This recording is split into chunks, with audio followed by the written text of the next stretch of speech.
gulo, walang direksyon, at nasa isang madilim na sitwasyon po ako palagi.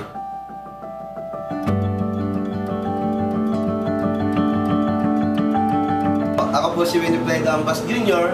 At dati po akong gumagamit ng pinagbabawal na gamot. Ako po ay lubos na nagpapasalamat sa Department of Health at sa Treatment and Rehabilitation Center Bataan dahil po sa pag-rehabilitate sa akin, ngayon po ay hindi ko na hinahanap ang pinagbabawal na gamot. Malaki po na tulong ng rehabilitation center sa akin dahil po ngayon maayos na po yung buhay ko. Magandang-maganda na po at lubos ko na po talaga nakalimutan ng pagdodroga. Maayos na po ako ngayon na maganda na po ang buhay at sa ngayon nagtatrabaho na po ako bilang staff dito sa Treatment and Rehabilitation Center Bataan at tumutulong na rin po ako sa mga kagaya ko dati na nalulong sa masamang bisyo para magbago.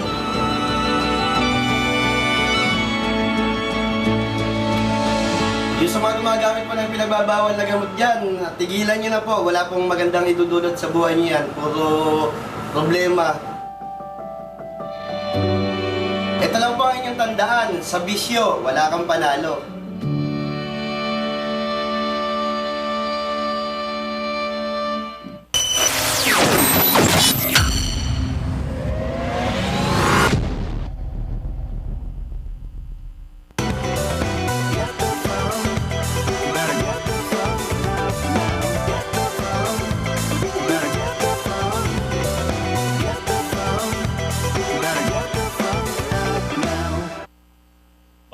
Magandang umaga po sa inyo lahat mga kaibigan.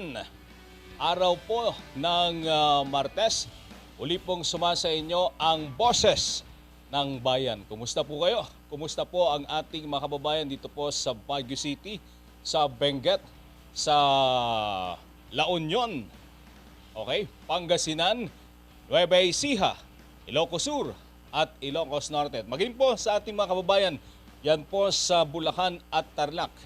Magandang umaga po sa inyong lahat. Ako po si Dobby D. Guzman, ang inyo pong makasama sa loob po ng isang oras ng makabuluhang talakayan. Dito lamang po sa Boses ng Bayan, tayo po ay live na napapanood sa ating pong mga social media platform sa Regional News Group Luzon Facebook page at doon po sa ating YouTube channel na RNG Luzon. At syempre, tayo po ay nasusubaybayan sa pamagitan po ng free-to-air digital channel. Tayo po ay napapanood kung kayo po ay merong afford the box. Kung meron po kayong TV Plus, i-scan po ninyo ang inyong Digibox at kami po ay mapapanood sa Highland TV. Nako po, hindi ho maganda yung pong nangyayari sa ating kapaligiran ngayon dahil talagang humahambalos po itong si Omicron variant dito po sa Baguio City. Naku ho, kahapon ay kinumpirma ng UP Octa Research Team na meron na pong severe COVID-19 outbreak sa Baguio City. Ano po ang ibig sabihin yan? Isa ho yan sa ating itatanong sa mga kinatawan ng Department of Health mamaya. Dahil makakasama ho natin ng live si Assistant Regional Director Dr. Amelita Pangilinan ng Department of Health Cordillera. At kung natuloy po yung pagbiyahe ngayong araw ni Department of Health Secretary Francisco Duque dahil sa kanyang pulong talakayan kahapon, kanya pong inanunsyo na siya ho ay magtutungo sa Baguio City at kanya daw pong kakapanayamin ang mayor ng lungsod ng Baguio para alamin kung ano ang dahilan kung bakit biglang sumipa ang COVID-19 cases dito po sa Baguio City. Suspetsa ko lang, hindi kaya nung December mataas na talaga yung kaso ng COVID-19, di ba? At bakit bigla hong sumipa? Well, yan po ay ating aalamin mamaya sa Department of Health. At syempre mga kaibigan, umiinit po ng umiinit ang eleksyon. Kaya't maganda hong makausap natin ang isa sa mga kilala pagdating sa larangang ito. Atin hong tatanungin sa kanya, sa ngayong meron pong pandemya at nasabay po ang eleksyon, Ano ho kaya ang magandang katangian ng isang politiko, ng isang leader na dapat po nating ihalal na susunod na mamumuno dito po sa ating pamahalaan? Yan po ay ating itatanong. Makakasama ho natin live mula po sa Metro Manila si Mr. Monsi Serrano. Siya po ang founder ng Philippines Stop Corruption. Pero bago po yan mga kaibigan, okay, atin po munang bigyang pugay ang mga bumubuo ng Baguio City Police Station 7 dahil po sa kanilang saludo po kami sa inyo. Snappy salute po sa mga pulis ng Baguio City Police Station 7 dahil kanila pong, alam mo, kumakalat po ngayon yung litrato ng mga pulis. Pinag-uusapan po ngayon sa social media yung pong mga operatiba ng Baguio City Police Office Station 7 dahil kanila pong tinulungan ang isang kababayan natin na meron hong kapansanan. Abay, kung ganyan po ang lahat ng mga pulis, no, titigil na si nanay at tatay na gamitin ng mga pulis na panakot sa kanilang mga anak. Diba? Tayo po kung minsan ay guilty sa bagay na yan dahil lagi po nating sinasabi sa isang bata, sige, pag hindi ka natulog, ipapupulis kita. Pero ngayon, hindi mo na pwedeng gawin yan kung ganyan po lagi yung nakikita natin mga larawan ng ating mga Ginoo at aling pulis. Dahil sila po ay talaga namang wala hong pag-aalinlangang tumulong sa ating mga kababayan. Gaya na lamang po ng larawan ng inyo pong nakikita. Yan po ay nangyari dyan po sa may Tayang. Okay? At sila ho ay talagang binibigyang pugay ng ating mga kababayan dahil po sa kanilang kabutihang loob na ipinakita sa ating kababayang meron pong kapansanan. Okay, sa ating pong pagbabalik mamaya, makakasama na ho natin. Sandali lamang po ito. Makakasama ho natin ng live ang presidente ng Stop Corruption Philippines. Gaya po ng ating binanggit kanina. Tatanungin ho natin, ngayon pong merong pandemya, lumala ho ba ang korupsyon o hindi naman? At ikakabit ho natin ang usaping yan, ngayon pong merong pandemya, ano ho dapat yung katangian na ating pong hanapin sa ating mga leader na susunod pong mamumuno sa ating pamahalaan. Okay? Siyempre, iba ho ang pamantayan. Pagdating po sa local, ano ho dapat yung brand of leadership na dapat ho nating hanapin? Pagdating sa national, ganun din ang ating katanungan. At makakasama ho natin, Mr. Monsi Serrano, sa pagbabalik po ng Boses ng Bayan.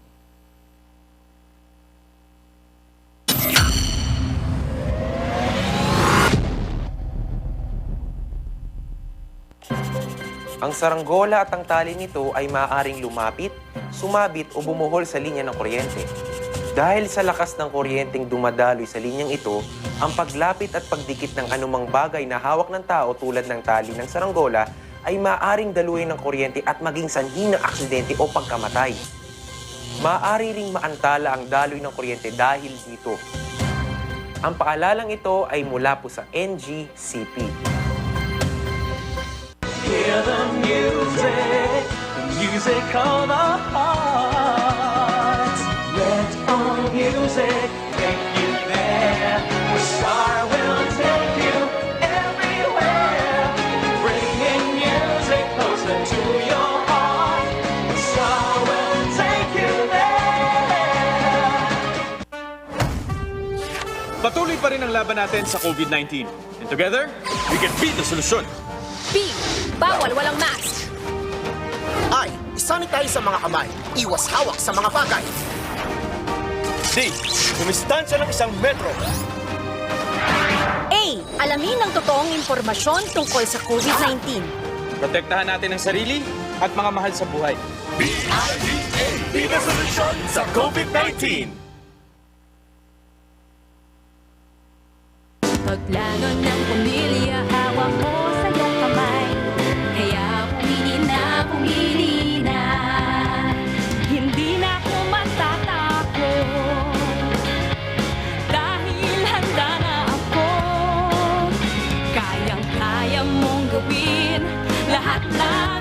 family sa tulong ng family planning.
Mga kaibigan, ako po si Dobby D. Guzman.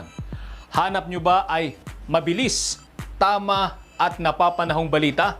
Tumutok na sa mga social media accounts ng Regional News Group o RNG Luzon. Pwede via Twitter. I-tweet lang ang inyong sumbong at hinaing gamit ang hashtag RNG Luzon. Instagram, Facebook, at YouTube. Hit the notification bell para lagi kayong updated sa aming mga bagong videos. Kaya ano pang hinihintay nyo? Like, follow, subscribe sa mga social media accounts ng RNG Luzon.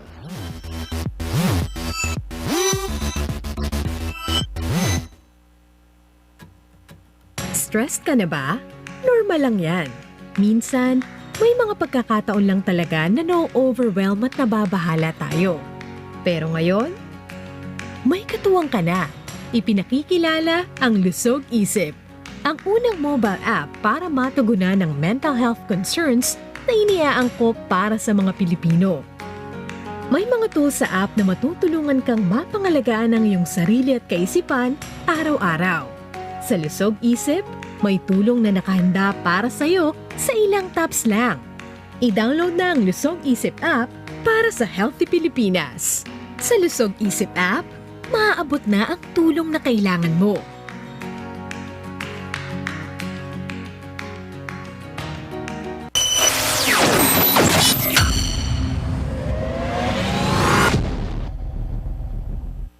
Okay, tayo po ay nagbabalik dito ho sa Boses ng Bayan, pero bago ho tayo umusad sa ating pong usapan, ating po munang batiin ng ating mga commenters na nakatutok po ngayon sa ating programa. Umpisahan po natin. Uy, ang ating ex-girlfriend, Charmaine Joy Rama D. Guzman. Maganda at ligtas na umaga. Mga BNB, yun. Maria Raimunda Senisa. Good morning everyone. Hi, good morning po.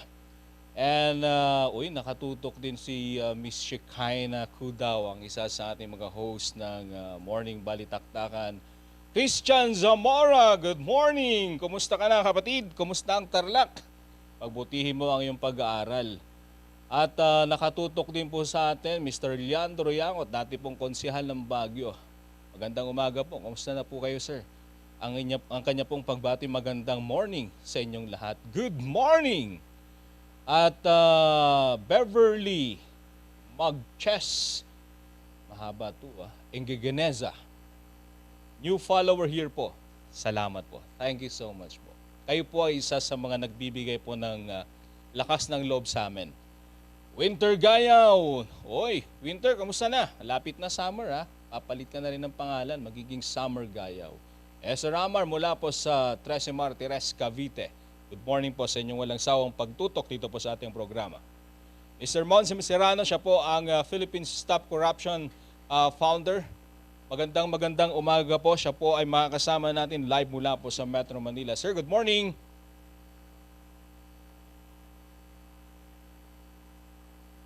Hello sir, good morning Sir Monsi. Good morning po. Okay, nag-freeze. Okay.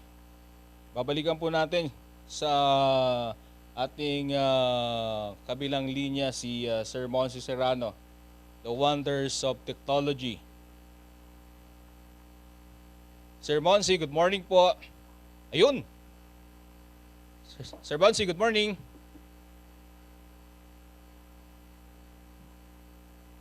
Okay. Mukhang nahihirapan tayong kumonekta ngayon kay Sir Monsi. Tatawagan na lang ho natin siya sa kanyang cellphone. Okay. Hello, Sir Monsi.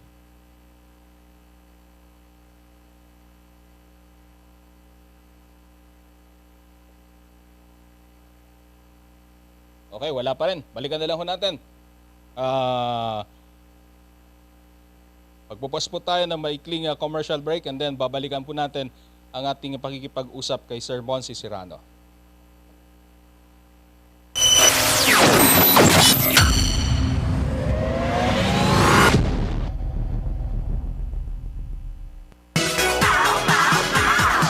Pauline Masakit ba ang likod, ang kasu-kasuan? Namimitig o masakit ang iyong kalamnan? May rayuma, arthritis o nahihilo? May stiff neck, flatulence o masakit ang ulo? Sa Pauline yung haway, garantisado. Pauliniment, isang pahid ka lang. Dahil walang out sa POW!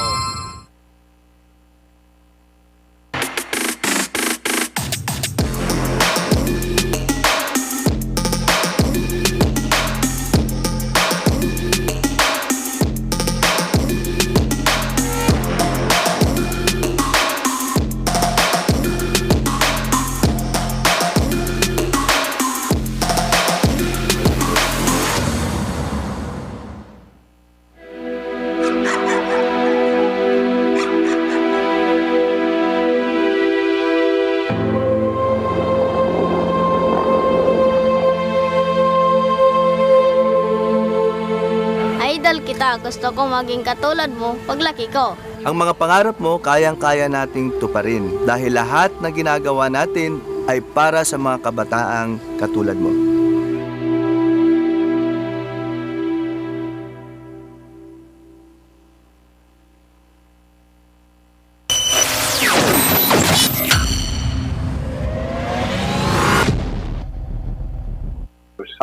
Ayun. Hello sir, good morning Sir Monsi. Tayo pa nagbabalik dito po sa Boses ng Bayan. Magandang umaga. Klaro na po ba yung linya namin sa inyo sir? Yeah, okay na. Okay sir. That's it sir. Okay po. First question po sir. Hindi na question. Question ka agad eh. Dapat pagbati po. Alam ko namimiss mo na Baguio sir eh. Oo nga sobra. Pero nakakasar yung sistema nyo. Parang walang sistema. Parang gusto kong susugan yung issue na yun ah. Okay sir. Oo, parang exempted lang yung asawa ni Magalong. Oo. Okay. Sir, bakit ninyo nasabing medyo kulang po ang sistema? Hindi maayos ang sistema dito sa Baguio, sir? Maraming nag-complain ng mga kaibigan natin kasi pre-promote ko rin yung Baguio eh. Siguro yung mga friends ko na nasa hotel dyan, they can attest, no? Ang nangyari din kasi, nung nag-apply sila online, tapos hinold pa sila. In fact, no, ang suspetsa nga ng isang family ng kaibigan namin, nakuha nila yung virus during the time na nag-hold sila. Kasi pagbaba nila rito, few days after, nagka-COVID yung isang kasama namin eh. Mm-hmm. Sana nga pag online na dapat, wala nang ganyan kasi may mga QR codes na eh. Ang dami nilang arte na hindi ko alam for money purposes or for stupidity. Hindi ko alam kasi dapat maging we have technology available right now. They should be capitalizing on that instead of yung masyado tayong yung bureaucracia natin. Love natin ang bureaucracia. Ewan ko dyan kay Mayor Magalong, no? PMAR pa naman, dapat nag-iisip yan eh. Yeah. O baka binubusog ng pera ni Duterte, hindi ko lang alam. Magandang itanong po yan. Hayaan po ninyo. At yan din po ang ating tanong na ibabato sa kanya. Oo, takot daw sa media yan eh. Pagka umiiwas na, pinapasa na he should be man enough to face the issue. Hindi yung kung sino-sinong hinaharap niya. Sir Bonsi, ang sinasabi po ninyo kanina, dapat online na tayo, dapat wala na po yung human intervention para Yes, humalipasan yung exactly. Exactly. Tayo lang may ganyan dito. Ang Baguio lang merong ganyan dito. The rest, wala na. Boracay, wala na. Ibang tourist destinations, wala na. Even Tagaytay. No? Pero pagka mayor ng San Juan, di ba? Nakatulog na pagising. Magic, no? Nakakatawa eh. Parang naglolokohan tayo eh. Di ba? Ibig sabihin dapat hindi pwedeng double standard. May mga favor, di ba? Sinatingya, di ba? Naglamierda dyan, no? Parang hindi naman pwedeng ganun. Kasi ang inaano natin, we've been promoting, di ba? Yung local tourism, no? Yung domestic tourism. Tapos ganyan yung sistema natin. Talagang maraming ma-accept sa atin. Even yung some foreigner friends ko, sabi niya ganun, what's happening to the Philippines? Sabi niya, especially to Baguio, no? We traveled there, it was smooth from NLEX to Exitex. Then all of a sudden, we thought that we'll be checking in smoothly, but still we were held. Diba?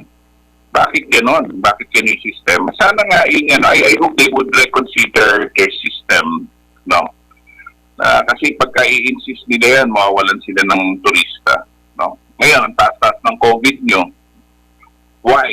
My theory there is, nag-hold kayo ng mga ibang tao eh. Diba? Sir Nasa Bonsi, kayo ngayon? Nasa headline. Opo, tama po. Kasi meron pong severe COVID outbreak ngayon dito sa lungsod ng Baguio. Sir Bonsi, let's take from your personal experience. Ano ho ba ang nangyari sa inyo? Kayo ho ba ay nagbalak na umakyat ng Baguio? And then you followed, sinundan po ninyo yung sinasabi ho nilang mga protocol, yung pong mag-register online. Can you tell us about your experience, Sir Bonsi? Yung magre-register na sana kami. Tapos, yung mga feedback ng mga kaibigan ko, kasi kinausap ko na yung isang friend ko naman nagpunta. Tapos, sabi niya hindi maganda kasi meron kaming my daughter is Down syndrome, no? So, very susceptible sa virus, no? Tapos, ang namin, tapos yung mga ibang kaibigan ko rin ganun yung feedback. Sabi niya gano'n, nakalanin lahat online. So kami hindi na namin nag-try. Kasi kung ganun yung sistema, why do I have to waste my time applying? Kaya ang ginawa ko, nagrenta na lang ako ng bahay sa Tagaytay for 2 nights. Kahit na may kamahalan, no? Nung time ng Pasko, yung sistema naman smooth. Walang hassle.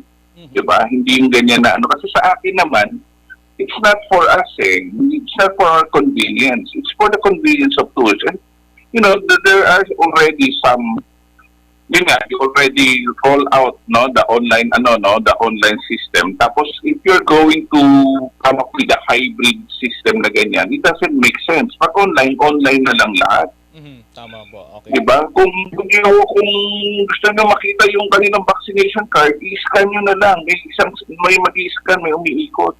Pero you hold them together, that is an idiotic system, no? For me, with all due respect to Magalong, kasi sabi niya, general siya, magaling siya, no? Pero does not follow also, it's a policy, no? Sir Bonsi, are you saying na sa ibang bahagi po ng Pilipinas, ganun na po yung kanilang ginagawang sistema? Hindi na hybrid? Yes. Kung online na lang? Yes. Can you cite one, sir, para meron pong mapag-aralang leksyon ng Boracay, ayan, Bohol, no? Cebu, no? Sa Tagaytay nga, wala nang check eh. Ang binalo lang sa amin nung nag-ano kami is yung aming in-email ko na lahat ng aming health declaration and vaccine cards. That's it. Doon sa may-ari ng bahay. Kasi policy nila yun. So ito ho dapat yung example na dapat tularan po ng Baguio City, tama ho ba? Na wala na dapat human intervention. Yes, I think it's more efficient, no? Tapos at the same time, you are also containing the virus, di ba?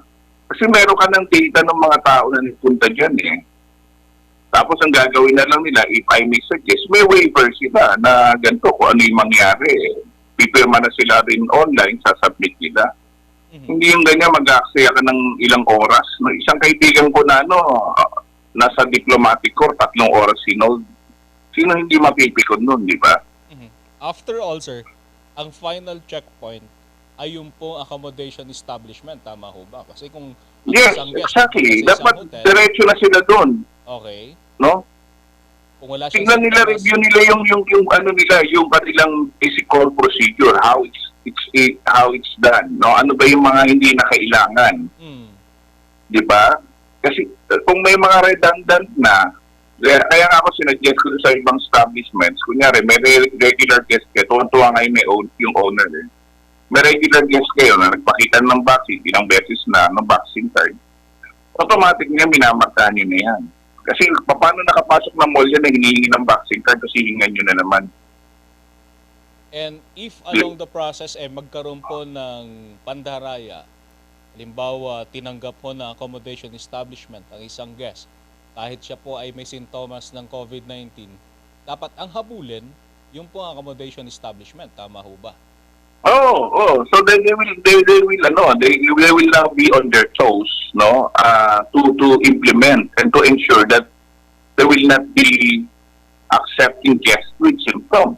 Nasa tingin ko ay hindi naman po nila gagawin dahil bakit naman ho nila papatayin yung kanilang business? Exactly. Sila po ay Exactly. nagkukumahan Exactly. ng kumita. Tama. Okay po. And ang hirap po kumuha ng accreditation mula po sa Department of Tourism. Tama po ba? Yes. Totoo yan. So bakit ka Kasi binavalidate yan eh. Okay.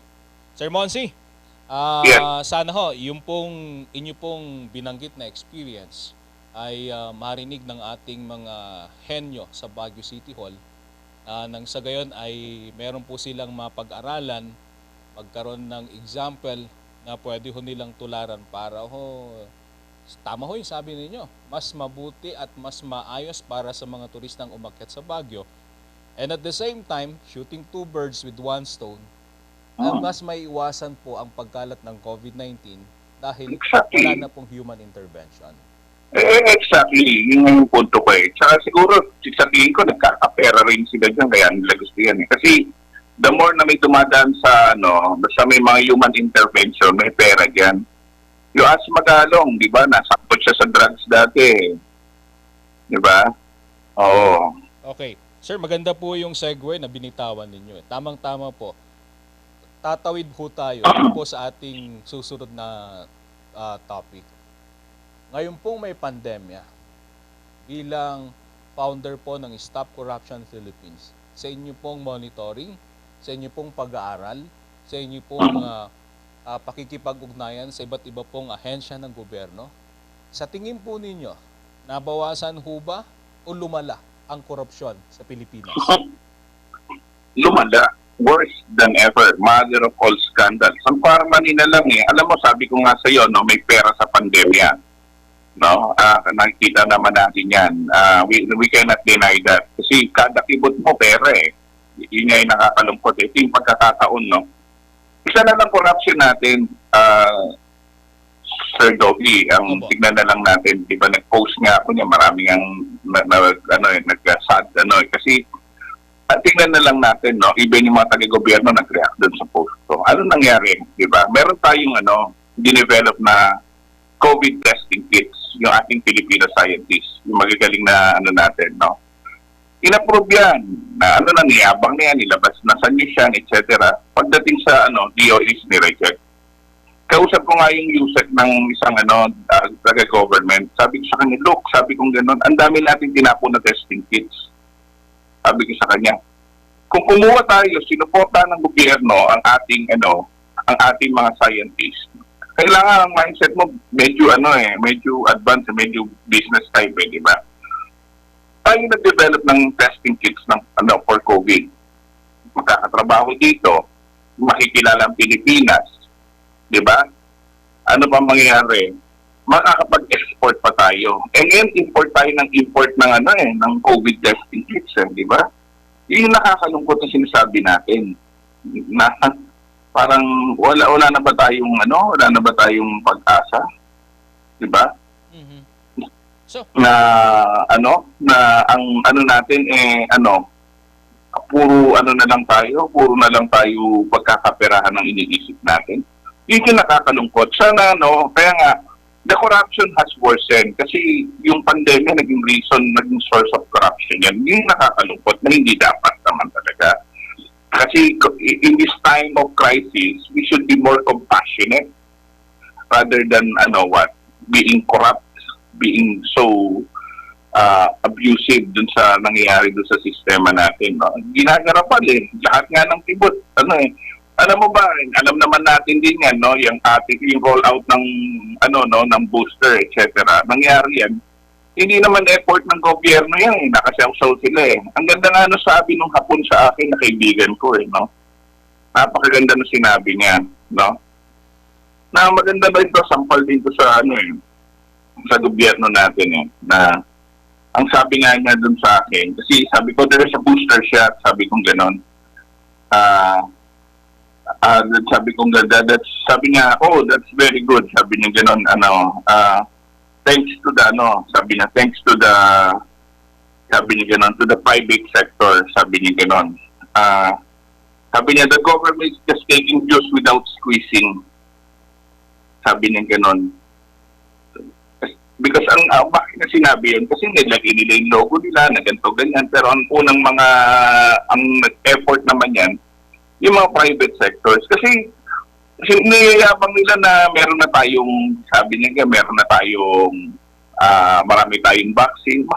Marami tayong vaccine, pero anong vaccine ang kinuha nila, no? Ang dami na sirang vaccine. Ang kinuha nila karamihan, Sinovac. Diba? Pinagkapirahan talaga, ginarapal talaga. Yun yung sinasabi ko na nakakalungkot. Lahat, no? Testing kits, mask, face shields. Naging worse talaga ang corruption. Talagang masusuka ka. No?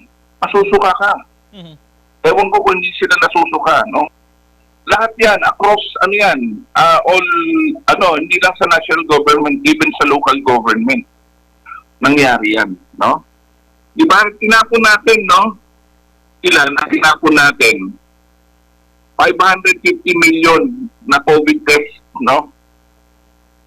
Nag-expire. No? Pinibili natin yan. 550 million. Kung Pilipinas na lang ang ibinili natin yung ginagawa ng mga Filipino scientists natin. Sabi nga ni isang government official sa nag-post ako, nasa DOH daw yan. Di ba? Dahil taga-Dagupan, si Duque, no? Sir Bonsi, Sir Bonsi, maputol ko lamang po kayo. Yes. Hindi ho ba dapat masampahan ng kaso yung pong mga taong responsable sa ngayon, mga isyong binanggit ninyo kanina?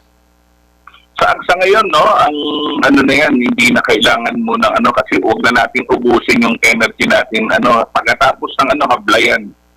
I-habla natin. Ngayon, ang gawin natin ngayon, i-educate natin yung mga tao sa tamang pagpili ng tamang leaders. Yun. Kasi wala tayong laban dyan, no match tayo dyan Bakit? May mga trolls yan Mga trolls iba, employed ng government Di ba? Yung dating troll, in-employ ng government, gina-justify nila. Wala tayong laban ngayon dyan. Ang gawin na lang natin, let's take it to the ballot when we choose our leaders in May. Ang ganda ho talaga ng segue natin yung pinag-uusapan natin kanina, parang case study natin Baguio City. Then nagmakro tayo tungkol naman sa corruption. Ngayon, nabanggit ninyo, dapat ito yung mga lesson learned na dapat maging basihan para po pumili ho tayo ng maganda at tamang leader. Okay, Sir Monsi, ano ho ba ang may papayo po ninyo sa ating mga kababayan pagdating po sa pagpili ng tama at nararapat na mamumuno sa atin sa susunod na election, sir? Sa akin, ang primarily kasi, nagbigay nga ako ng workshop doon sa isang group of companies kamakailan sa Tagaytay, Ang sabi ko, there are 10 C's of leadership, na kailangan, na yung leadership essential, Yung character, commitment, competency, capability, clarity, communication, courage, compassion, faith, and common sense, Ang number one dyan kasi is character. No? Character defines who you are, what you do. No? In terms of common sense na lang. Creative, pero naman tayo, hindi na natin ngayon creative. Bakit? No? Sabing gano'n, iiyan daw yung buhat bulkan taal, takpan na lang daw, sampalin yung virus, di ba? These are creative approach, no? Na maybe creative for the people of Davao. No? Pero sa akin, makikita natin, those kind of comments reflect what kind of character they have. Ibig sabihin, incompetent sila. Anong gagawin nila? Patatawanin na lang yung tao. Pero sa totoo lang, this is not a laughing matter. Why? Because we're talking about lives. Kaya nga sinasabi ko sa mga ibang ito yung number ito yung sabi ko, don't treat death as number. These are lives. Sinasabi ko sa mga defender ni Duterte sa tweet, no? Kaya ang problema sa inyo, you treat them as numbers, as data. You don't treat them as data. You treat them as lives of people. The doctors who died, other frontliners, those who were neglected because of the negligence of the government and incompetency. Kasi nga walang karakter Ano ba define nila? Gusto lang nila kasi, may pera, di ba? Nakita mo naman na, titignan naman natin naman, no, yung sa mga uri ng nangyayari sa bansa. Ang issue na palagi dyan, character. How we deal with the West Philippine Sea, it's an issue of character. Di ba? Why? Why it's a character? Di ba? Nag-campaign ka hinalikan mo yung Philippine flag, di ba? Sabi mo, sasakay ka ng jet ski, tatanin mo, bahala na kung mamatay ka. Tapos nung tinatanong ka, bakit sinisingil ka ng tao doon sa campaign promise mo, tawagin mo yung mga supporter mo, bugok. It's an issue of character. Diba? Mm-hmm. Sa akin, no, that's why character is very, very important. No, ang pipiliin natin, yung tao na nakita natin na, if you will notice, even ako, no, I did not post anything about who to choose. It's up to the Filipinos. No, wala akong in-endorse na candidate. But the thing is, sabi ko nga gano'n, no, wala akong in-endorse na candidate, no, explicitly sa wall ko, no, wala akong makikita.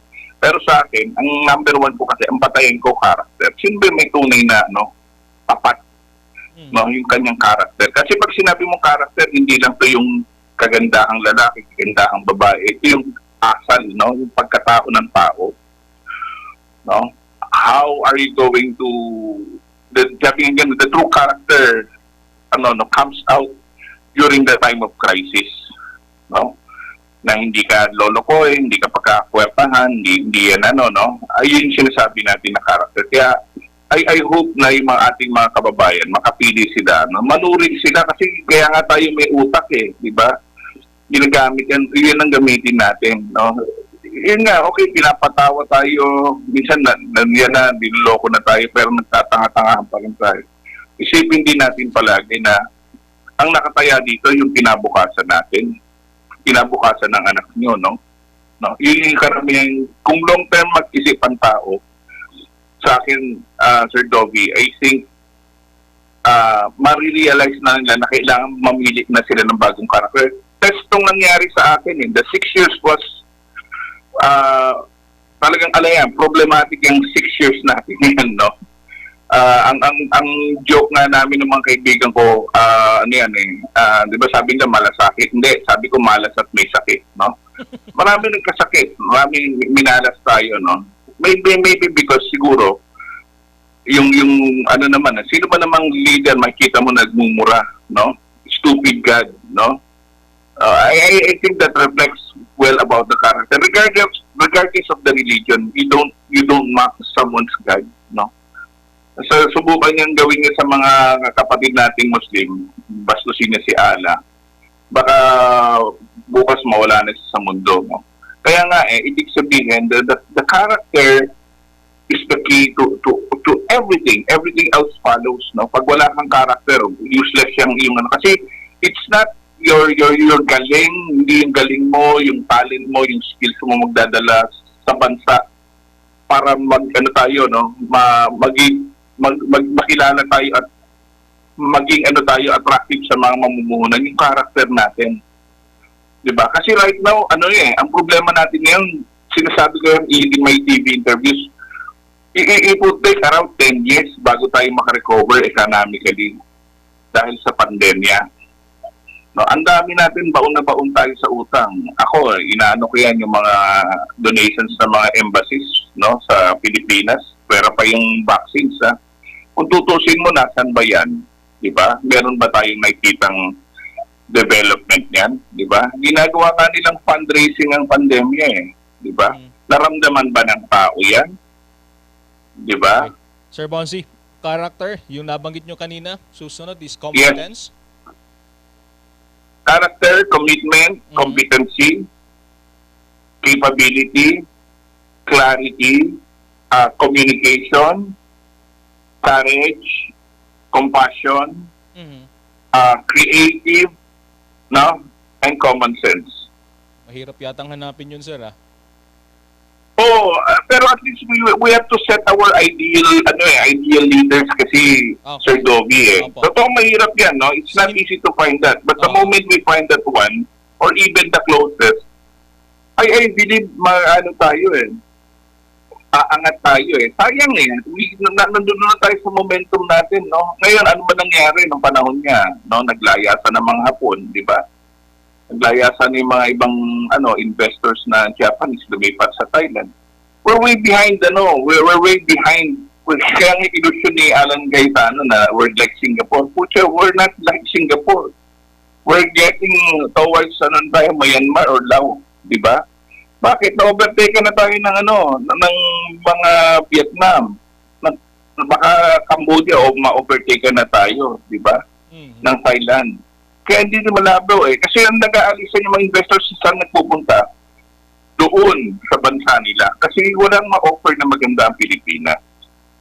Yun yung isa nating yung the moment na may ma-offer tayo na maayos. No? I think dalawang candidates na nakikita ko na may plano to how to entice I will not mention their names, no? How to entice the investors. Kasi investor ang critical dito eh. When we have investors, ano mangyayari dyan? Maraming magmumuhunan, maraming magkakatrabaho, maraming magkakanegosyo. Siyempre, magkakaroon ng ng trickle-down effect yan eh. Di ba? Hindi tayo magiging stock dependent, di ba? Yan yung natin na isang pagtuunan ng pansin sa natin na yung leader na may alam, may kumbaga meron siyang makukuwang meron siyang makukuwang investor. Kumbaga, kunyari ganito Sir Dobby kunyari sabihin ko, Sir Dobby, may project ako. Ano yung project mo? Ganito, ganyan. Ano unang titignan mo sa akin? Yung project ko ba? Siyempre hindi. Titignan mo sino ba yung lumapit sa akin. Yung pagkatao ng tao. That is character. Okay. Sir Monsi, yung pong mga nabanggit ninyo kanina ng mga katangian, medyo I would say again, na medyo mahirap po talagang makita ngayon at mahanap. Pero, lahat ho ba dapat yon ay hawak at nasa katangian po ng leader? O kung hindi naman, baka meron lang kayong... Yung majority sa akin, meron silang ganon, no? Sa akin, this is, we should set our standards in a higher level eh. Hindi naman tayo kasi pwede na. Kasi ito, Mayor Tati doon Davao eh. Magaling to eh. Pucha, sabi ko, paano maging magaling? Eh, nasunog na yung Davao City Hall. So sabi na, hindi sila nagko-comply sa kanilang building code for several years. Ibig sabihin, kung sarili mo syudad, binababoy mo, what do you expect from the person to fix the country's problem? Okay. Sir Monsi, diba? Sir Monsi, matanong ko na, ano ang mali sa ating mga kababayang botante kung bakit lagi-lagi po nilang ginagawa yung pagkakasalang ginagawa na nila noon pa sa mga nakaraang eleksyon? I am referring to pinipikitan na lang po nila. Halimbawa, binigyan sila ng 500. Mamaya may magbibigay sa kanila ng 1,000. Kung sino may pinakamataas na maibigay, yun po yung kanilang ibinoboto. At hindi na po nila isinasaalang-alang yung po mga example po ng katangian na binanggit ninyo kanina. Bakit yung kaya? Maganda yung tanong mo, no? Kasi ang naging kasalanan ng tao kasi, iniisip lang yung ginhawa sa ngayon eh. Di ba? Parang, pero kung manunuri sila na maigi, no? Yung tinanggap ba nilang gano'n, matatanggap ba nila yan buwan-buwan, habang buhay, etc. Di ba? Hindi naman eh. Kasi kung susuriin, dapat may insulto sila. Kasi binibili yung ano nila, kinabukasan nila. Sinasangla mo yung kinabukasan mo sa halagang 1,500 or ilang libo pa yan, no? Yun ang pagkakamali natin, no? Pangalawa na pagkakamali, masyado tayong yung panatiko yung Pilipino di ba? Oo. Uy, ano yan? Ganito yan, no? Nabobola ng social media kasi ang daming fake news yan nakikita natin, no? Na katulad din, nakakaya nga di ba? Ginamit yung bridge ng Hapon, naging project daw ni Duterte at ni Mark Villar. Parang hindi na ba tayo nahihiya, di ba? Parang na-flag yung news na yan. Kasi marami nga kumbaga ganito yan paano mo daw malalaman, Sir Doggy, pagka meron daw tanga sa sabungan? Sabi nila, pag nagdala daw ng pato. Yun. Ayun. Paano daw malalaman pag may master nga? Pag tumaya sa pato. Yes. Paano malalaman pag may sindikato? Pag nanalo yung pato. Yan yung nakakatakot pag nanalo yung pato sa eleksyon. No? Kasi bakit? No? Kasi na yan yung dayaan will be in the cyberspace, no? Technology na ang dayaan ngayon, no? Yun yung nakakatakot. Pero kung titignan mo naman, no, ang dapat gawin ng tao, magbantay, mahalin nila yung boto nila. Kasi, yun yung sinasabi ko, no, kung alam nilang mahalin ang kanilang kinabukasan ng kanilang bansa, hindi nila pagpapalit yung pera din. Pwede naman nilang tanggapin yung pera di ba? Pero pagdating sa sa presinto, iboto nila yung nararapat. Sir Monsi, tingin ho ninyo, yung pong mindset ng mga voters ngayon ay meron hong kinalaman sa kanilang economic status. Kasi sinasabi ho nila na kapag meron pong economic independence ang isang botante, ay hindi siya mangangahas na tumanggap ng suhol mula sa mga politiko. Yes, I agree also, no? Ano yan sabi ng ganun parang kapit sa patalim Pero sa akin nga, hindi pa rin naman natin, I think we can still change that kind of mentality, no? Na by explaining to them, ano ba yung long-term effect pagka pinili nitong gantong kandidato, di ba? Kasi ano yan yung gutom mo lang ang naisip mo sa ngayon pero yung pagdurusa mo forever, no? Yan yung mapagtatanto, no? Kaya yung economic status is is the key. But the way to fight this, sa tingin ko, labanan natin to by educating them, by presenting to them, pag pinili natin to, ano ba yung magiging takbo ng ng bansa natin. Pag pinili natin yan, ano ba yung magiging takbo natin yan? No, katulad dito, kunyari pipiliin natin yung mga dating team ng gobyerno na recycle, di ba? Ano mangyayari diyan, di ba? Parang kumuha ka rin ng batong pinukpok sa ulo mo, tapos galit na galit ka, nagwawala ka na ganito, ganyan, incompetent, pero pinili mo pa rin. Di ba? Ano nakakatawa doon? Ang nakakatawa sarili mo, no? Kasi tinapalang ka rin ng ganitong pera. Kaya napaka-importante dito na ma-educate sila, no? Hindi lang isipin na yung short term. Kailangan mabuhay ako. Hindi, isipin nila yung long term. Okay. So, no? Monsi, the moment na isip nila yan, maganda yan. Yes, sir. Sir, last question po. Would you agree sa observation na ang 2022 election would be the most expensive election for the candidates dahil nga po may pandemya? Talagang ang mindset ng ilan sa ating mga kababayan, nakakalungkot mang isipin, ay wala ho talaga silang tatakbuhan, kundi yung mga kandidato na nangangailangan ng kanilang boto ngayong eleksyon. Yes, it is expensive, not just for the candidates, but for the country, because at stake is our future. No? Kinabukasan natin, talagang mahal yan, no? Kasi hindi yan masusunod lang na 6 na taon, no? Kasi kung 6 na taon ka nasa basura, tapos dadagdagan pa 6 na taon na basura, saan ka na pupunta, di ba? Marami talaga magkakatapalan ng pera dyan, no? Ang ako nga, prediction ka, it's going to be bloody election, no? This will catch the international community, no? Kung paano itong maobserbahan, no? Kasi kung susuriin natin, alam natin, nakaposisyon na rin yung grupo ni Duterte dahil sino ba nakakuha sa logistic na magdadala ng mga, PCOS machine, di ba? Si Dennis Uy, di ba? Na antimano dapat hindi inalaw yan. Tapos, ang danger dito kasi magde-resign yung dalawang commissioner. Dadagdag na naman si Duterte ng dalawang taga Mindanao. No? Okay. Sir Monsi, for the benefit of our late tuners, yung pong mga letter C's na dapat tandaan ng ating mga botante. Pakiulit po yung mga katangian na dapat ho nating hanapin sa pagpili ng leader, sir. Sige. Sir Dobby, number 1 nga, yung character, no? Yung pagkatao ng tao, no? Tapos, yung commitment, no? Ano ba yung commitment niya? Ano ba yung gagawin niya, di ba? Kasi hindi naman, commitment is beyond the word, no? Commitment yan yung sumpa mo na gagawin, no?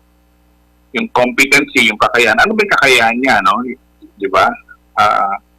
Ang kakayahan ba niya, magpatawa o magdala ng maraming mainland Chinese dito at magkalat ng virus para magkapera ang gobyerno, di ba? Capability, di ba? Ano ba yung kaya niyang gawin, no? Clarity, ano ba yung direksyon, no? Ano bang gagawin sa virus? Sasampalin ba, iihian, bubuhusan ng gas, no?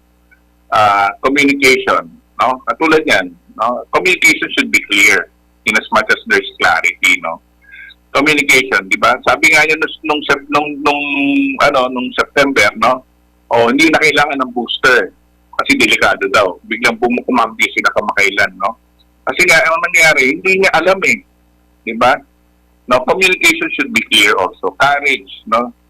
Kayang manindigan, no? Kahit ginigipit siya, di ba? Etc. Ginigipit siya ng China, tumiklop, no? Yan dapat yung kandidato kayang manindigan, no? Kahit na walang pera, kahit na walang sabihin natin masyadong machinery, kailangan manindigan. Ginagawa, no? Kahit na natatakot. Compassion, importante yan, no? Yung compassion. Pag wala kang compassion sa kapwa mo, no? Wala, parang tiring mo, mamamatay lang yan. Sabi nga niya, wala, di ba yung sinasabi nga kaya nga maraming galit ng mga healthcare workers okay lang, pag namatay sila sa COVID, hero sila. Di ba? Walang compassion yun, no? Parang ang tingin na nga niya, data lang, no? Ganon, no? Creative, no? Creative is, ano ba yung solusyon dito, no? Kasi, minsan kasi hindi naman dikahon lahat, di ba? Kaya yung creativity is very important, no? And yung common sense, how deal. Kung wala kang common sense, no, as a leader, walang mangyari, no, sa bayan. So yun yung 8 C's of natin, leaders na hinahanap natin. Na sana meron yung mga kakandidato. Okay. Sir Monsi, marami po akong natutunan sa araw na ito. Of course, I would like to believe na yung pong ating mga kababayan na nakatutok ngayon dito sa ating programa ay may mga napulot pong aral na makakatulong po sa kanila para makapili ng tamang leader nito pong nalalapit na 2022 election. Sir Monsi, maraming salamat po. Ingat po kayo. Salamat din. Alam ko naman kasi ang mga taga-Baguio, intelligent voters yan na kahit namurahin ni Larry Gadon kita mo lumalaban, di ba? Yun lang. Okay, Sir Monsi, maraming salamat. Mabuhay ka, Sir Dobby. God bless. Thank you so much. Inyo pong napakinggan. Klaro po yun. Ang paliwanag po ng ating guest, Mr. Monsi Serrano. Siya po ang founder ng Stop Corruption Philippines. Magbabalik po ang Boses ng Bayan.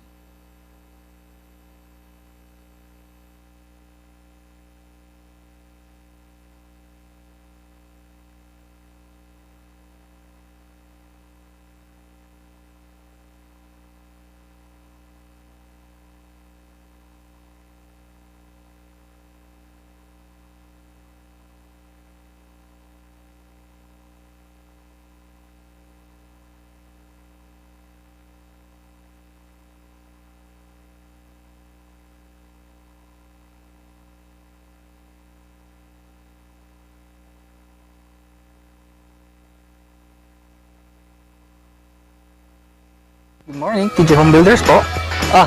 TJ Home Builders po. Yes po, sir.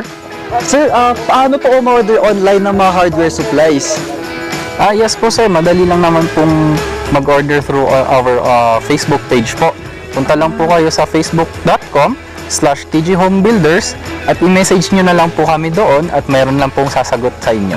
So, meron po tayong indoor, outdoor, tsaka meron din po tayong for kitchen, for bathroom, at mga lightings po. Sir, ang TJ Home Builders po ay isang tindahan na nag-offer po ng mga finishing material. Easy to install at mas makakatipid po sila ng oras at sa pera po nila. Mas concentrated po kami sa mga modern materials. TJ Home Builders! We turn houses into homes! Bayad po. Salamat po. Mama, bayad po. Naku, anak. Tabi mo na yan. Para masuklian ko ang mga sakripisyo niya sa taong bayan. Mapagbigay po kayo. Nakikita kong mahal na mahal ninyo ang inyong pamilya. Tama ka. Kaya nag-aalala ako. Paano ba matapos itong pandemyang to? Para matapos, umpisahan na ninyo. Magpabakuna na kayo.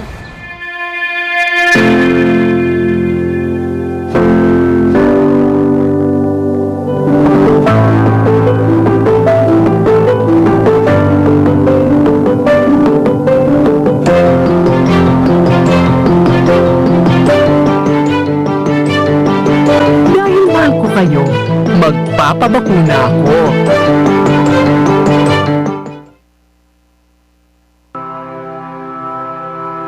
Masarap mangarap para sa iyong pamilya.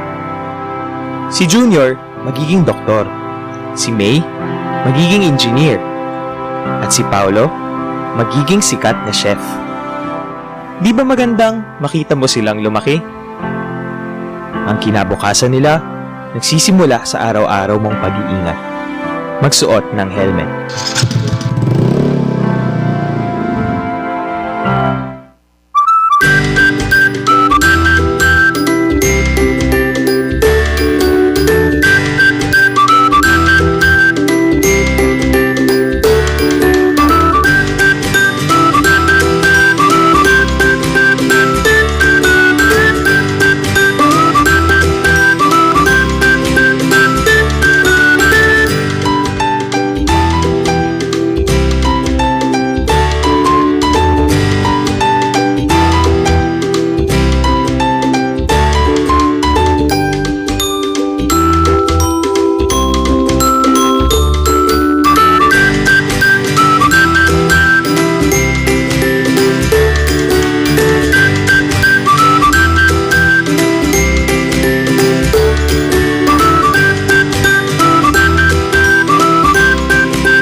Pares Bakuna. Magtanong sa inyong health center o tumawag sa DOH 1555 hotline.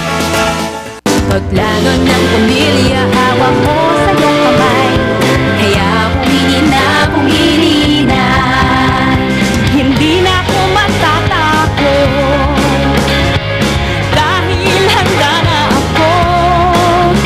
Kayang-kaya mong gawin lahat ng iyong hiling. Sa tulong ng family planning.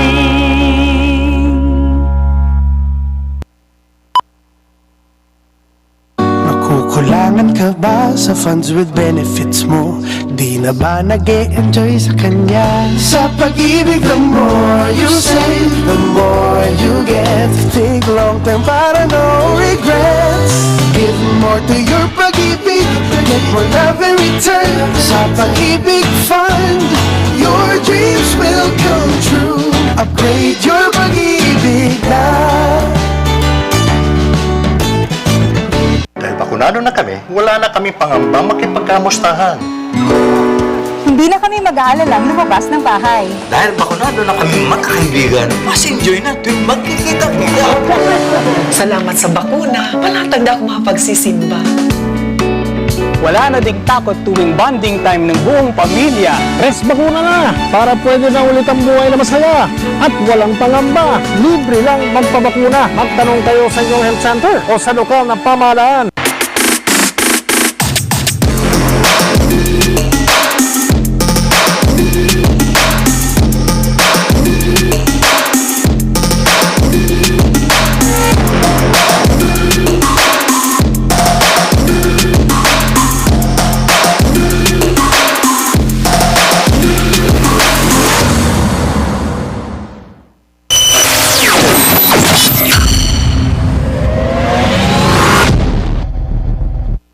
Okay, nagbabalik po ang programang Boses ng Bayan. Ating pong sinisikap na makuha yung pong linya ng komunikasyon sa Department of Health. Nang sa gayon ay makunan po natin sila ng update tungkol po dito po sa severe COVID-19 outbreak sa Baguio City, pero hindi ho tayo makakonect sa bagay, naintindihan naman po natin siguro na dahil po sila ay abala, kaya't hindi ho nila maisingit. Well anyway, pipilitin ho natin na bukas ay makakuha po tayo ng panayam sa makinatawan po ng Department of Health, Cordillera. Okay? So, dito po nagtatapos ang ating programang Boses ng Bayan. Muli po, magkita-kita ho tayo bukas. Maraming salamat. Ingat po tayo.